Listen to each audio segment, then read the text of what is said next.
Pigmentation, dark spots, melasma, hyper pigmentation, जो uneven सी skin हो जाती है, कहीं कहीं डार्क पैचेस हो जाते हैं। आज हम उसके बारे में बात करने वाले हैं।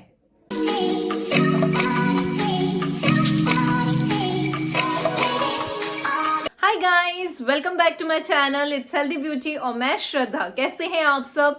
उम्मीद करती हूँ आप सब अच्छे होंगे, स्वस्थ होंगे, हैप्पी होंगे। आज हम बात करने वाले हैं पिगमेंटेशन से रिलेटेड। तो pigmentation, melasma, dark spot, uneven skin किस वजह से होती है? अगर हमारी बॉडी में मेलानिन का प्रोडक्शन ज्यादा हो जाता है तो उस वजह से पिगमेंटेशन होना चालू हो जाते हैं।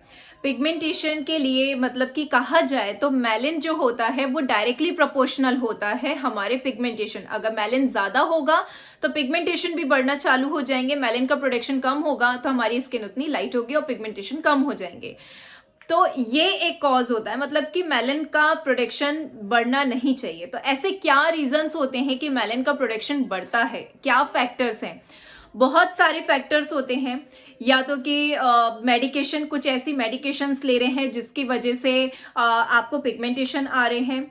या तो कि आप प्रेगनेंसी के दौरान भी ऐसा होता है कि पिगमेंटेशन होने चालू हो जाते हैं। ये प्रॉब्लम मेरे साथ भी थोड़ी हुई थी। बहुत ज़्यादा पिगमेंटेशन नहीं हुआ था बट फिर भी मेरी थोड़ी सी अनइवन सी स्किन लगने लगी थी, बट आफ्टर डिलीवरी वो चीज़ ठीक हो गई थी। फिर उसके बाद नेक्स्ट कोई रीज़न होता है तो या तो कि सन एक्सपोजर के कारण। सन एक्सपोजर, जो बाहर ज़्यादा काम करते हैं, धूप में ज़्यादा रहते हैं, सनस्क्रीन लोशन का कम एप्लीकेशन करते हैं, तो उसके कारण भी हमारी स्किन डैमेज होती है और उसके कारण पिगमेंटेशन होना चालू हो जाते हैं। फिर दूसरा कारण आता है कि अगर किसी को कीमोथेरेपी दी जा रही है तो उसके कारण भी पिगमेंटेशंस होते हैं। हार्मोनल इम्बैलेंस के कारण भी पिगमेंटेशन होते हैं। तो ये कुछ रीजंस हैं जिसके वजह से पिगमेंटेशन होते हैं। तो ये अगर इनमें से कुछ आपको भी अगर पिगमेंटेशन की परेशानी है और इसमें से कोई कारण है तो आप समझ जाइए कि वो इसकी वजह से है। आज हम बात करने वाले हैं होम रेमेडीज की, ठीक है।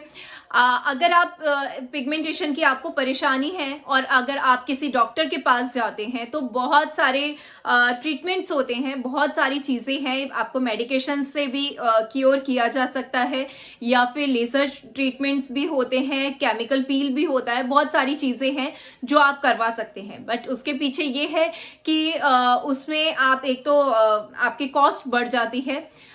उसके बाद उसमें भी सेटिंग्स होती हैं कि आपको 1, 2, 3 जितनी भी डॉक्टर प्रिस्क्राइब करता है उतनी सिटिंग्स लेनी पड़ती है और पर सिटिंग का चार्जेस भी अलग अलग होता है। आप होम रेमेडीज करते हैं तो मैं आपको गारंटी देती हूँ समय थोड़ा सा ज़्यादा लगेगा आप इन जो भी लेज़र ट्रीटमेंट्स करवाते हैं इसकी बजाय, पर होम रेमेडीज इस पे इफेक्टिव है और आपके पिगमेंटेशन को दूर कर सकता है। तो इसीलिए आज मैं आपके साथ पूरी चीज़ें शेयर करूंगी, आपको होम रेमेडी बताऊंगी और साथ ही साथ अब हम बात करते हैं कि इस टाइम पे आपको क्या फूड्स लेने चाहिए, मतलब क्या खाना चाहिए, कौन से विटामिन्स वाले फूड आपको ज़्यादा लेने चाहिए इस टाइम पे, जो कि आपकी अंदर की बॉडी इंटरनली भी उस चीज़ को सपोर्ट कर सके। उस चीज़ को सपोर्ट करेगी मतलब कि आप ऊपर से तो एप्लीकेशन कर रहे हैं बट अंदर से भी आपकी बॉडी को सपोर्ट करना चाहिए, जिससे कि आपको रिजल्ट्स जो हैं वो आप एप्लीकेशन, बाहर से एप्लीकेशन से ही सब कुछ नहीं होता है, आपके अंदर से भी होना चाहिए। तो ऐसे हम फूड्स की बात करते हैं जिसमें कि जो कि आपको इस टाइम पे लेना चाहिए। आपको इस टाइम पे विटामिन सी से भरपूर फ्रूट्स लेने चाहिए। ऐसी चीजें खानी चाहिए जिसमें विटामिन सी हो, विटामिन ए हो और विटामिन ई हो। और विटामिन ए मतलब कि बीटा कैरोटीन, जैसे कि हम जानते हैं कि बीटा कैरोटीन किस चीज में होता है, कैरेट्स में होता है, पंपकिन्स में होता है, स्वीट पोटैटो।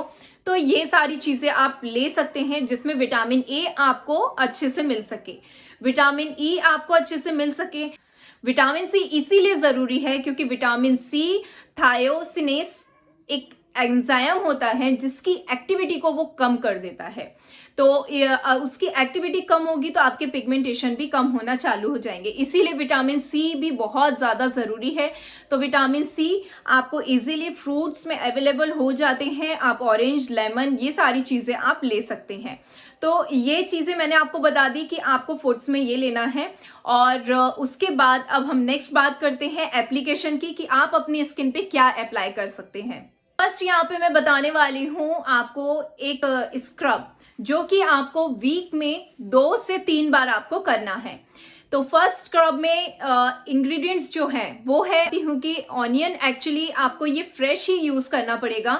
मतलब कि आप फ्रेश ऑनियन का जूस निकालिए, 1 चम्मच आप ऑनियन जूस लीजिए, 1 चम्मच आप कर्ड लीजिए और उसमें आप शुगर डाल के आप हल्के हाथों से स्क्रब कर लीजिए। शुगर अगर आपके ग्रैनुअल्स बड़े बड़े हैं तो थोड़ा सा उसको कूट लीजिए और उसके बाद करिएगा, जिससे कि वो आपकी स्किन को हार्श नहीं करेगी।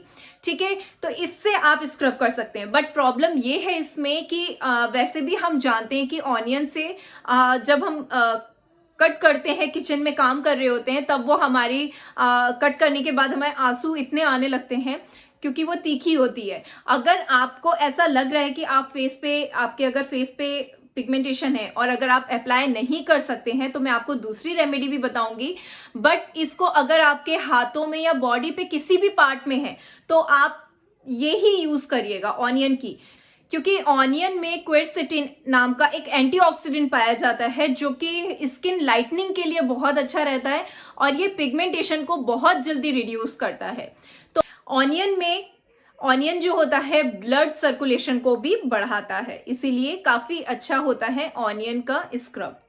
नेक्स्ट स्क्रब में जो हमको लेना है वो है 1 चम्मच योगर्ट ले लीजिए, उसमें 10-15 ड्रॉप्स आप लेमन के डाल लीजिए और इसमें आप कुटी हुई मेरे पास जो शुगर थी उसके ग्रैनुअल्स काफी बड़े थे, इसीलिए मैंने उसको थोड़ा सा कूट लिया है और इसके बाद मैं इसमें यहाँ पर 1 चम्मच के करीब इसमें शुगर डाल रही हूँ। तो इससे आपको अपने फेस पे स्क्रब करना है, अच्छे से आप मसाज कर लीजिए पूरे फेस पे, जहां पे आपको पिगमेंटेशन है। अगर आपके हाथों में है तो आप वहां पर कर लीजिए और फेस पे भी इसको अप्लाई कर सकते हैं। 1 से 2 मिनट आप अच्छे से मसाज करिए, स्क्रब करिए हल्के हाथ से। और ये आपको डेली नहीं करना है, स्क्रब आपको वीक में 2 से 3 बार करना है। ठीक है, तो इसको करके आप अपना फेस वॉश कर लीजिए। अब हम लोग नेक्स्ट स्टेप पे आते हैं। नेक्स्ट यहाँ पे मैं आपको एक मास्क बताने वाली हूँ। फेस मास्क ये आपको डेली अप्लाई करना है, किसी भी टाइम आप अप्लाई कर सकते हैं, बट जिस दिन आप स्क्रब कर रहे हैं उस दिन आप स्क्रब के बाद इसको अप्लाई करिएगा। बहुत इफेक्टिव है, ऐसा नहीं है कि जिनको पिगमेंटेशन की परेशानी है वो ही इसको अप्लाई कर सकते हैं, कोई भी नॉर्मल कर सकता है, बट जिनको पिगमेंटेशन है उनको भी इसके रिजल्ट्स मिलेंगे। तो चलिए देख लेते हैं कि ये मास्क में क्या क्या लेना है। यहाँ पर मैंने ओट्स, जो नॉर्मल ओट्स होते हैं, अनफ्लेवर्ड ओट्स होते हैं, उसको मैंने ग्राइंड कर लिया था और उसका एक पाउडर फॉर्म में बना लिया है। यहाँ आपको वो ही ओट्स 1 चम्मच यहाँ पे मैंने उसको लिया है। नेक्स्ट यहाँ पे हाफ स्पून आपको मुलेठी पाउडर लेना है। यहाँ पे मैं पतंजलि का मुलेठी पाउडर ले रही हूँ, इसका काफी अच्छा लगता है मुझे। आपके पास जो है आप वो अप्लाई कर सकते हैं, वो ले सकते हैं, यूज कर सकते हैं। ठीक है, तो आधी चम्मच मुलेठी पाउडर लिया।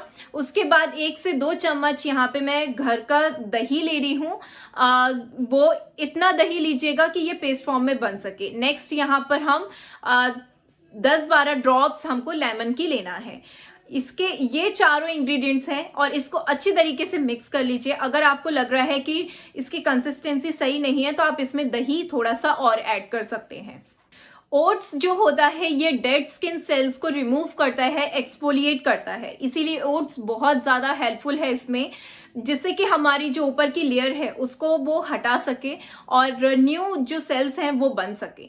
ल्यूकेरिस मतलब कि मुलेठी पाउडर क्या करता है, ये इसमें भरपूर मात्रा में एंटीऑक्सीडेंट्स होते हैं जो कि आपकी स्किन को एजिंग होने से भी डिले करता है, आपकी स्किन में लाइटनिंग इफेक्ट लेके आता है, मतलब स्किन को लाइट करता है, साथ ही साथ सन डैमेज होने से भी प्रोटेक्ट करता है हमारी स्किन को।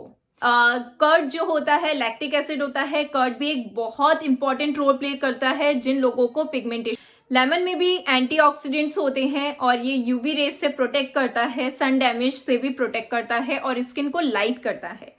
इसीलिए यहाँ पर हम लेमन ले रहे हैं। मैंने स्क्रब में भी लेमन लिया था और यहाँ पे मैं मास्क में भी लेमन का यूज कर रही हूँ। आप इसको अच्छे तरीके से अप्लाई कर लीजिए और इसको 20 से 25 मिनट आराम से ड्राई होने दीजिए। ड्राई हो जाने के बाद आप इसको सिंपल पानी से वॉश कर लीजिए, हल्के हाथ से मसाज देते हुए। तो ये आपकी 3 रेमेडीज मैंने आपके साथ शेयर करी है, एक ऑनियन की और उसके बाद एक जो मैंने सिंपल कर्ड लेमन के साथ, और ये मास्क आप देख लीजिएगा। दोनों स्क्रब में से आप जो भी अप्लाई कर सकते हैं, ऑनियन वाला बहुत अच्छा है, पर अगर आप फेस पे नहीं कर सकते हैं तो आप कर्ड और लेमन वाला करिएगा। उसके बाद ये मास्क नॉर्मल लोग भी लगा सकते हैं जैसे कि मैंने आपसे कहा, और इस तरीके से आप अप्लाई करिए, रिजल्ट्स मेरे साथ शेयर करिए। कुछ भी डाउट होता है तो आप मुझे कमेंट बॉक्स में मेंशन कर सकते हैं। आप मुझे इंस्टाग्राम पे फॉलो कर सकते हैं, लिंक मेरी आईडी जो है वो मैं नीचे मेंशन कर दूंगी, वहां पर भी आप मुझे अपने मैसेजेस भेज सकते हैं, और फेसबुक पे तो मैं हूं ही ऑलरेडी। तो ये था मेरा वीडियो, और होप करती हूँ जिन लोगों को ये परेशानी है उनको इससे काफ़ी कुछ हेल्प मिली होगी।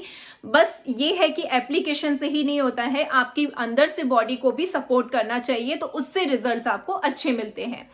तो आप ऐसा अपना डाइट चार्ट रखिए, ऐसी चीज़ें खाइए जिसमें आपको ये विटामिन्स हो, और साथ में आप ये एप्लीकेशन करिए। तो ये कुछ करिए और मेरे साथ रिजल्ट शेयर करिए। तो चलिए नेक्स्ट वीडियो में जल्दी मिलूंगी, तब तक के लिए बाय बाय, टेक केयर।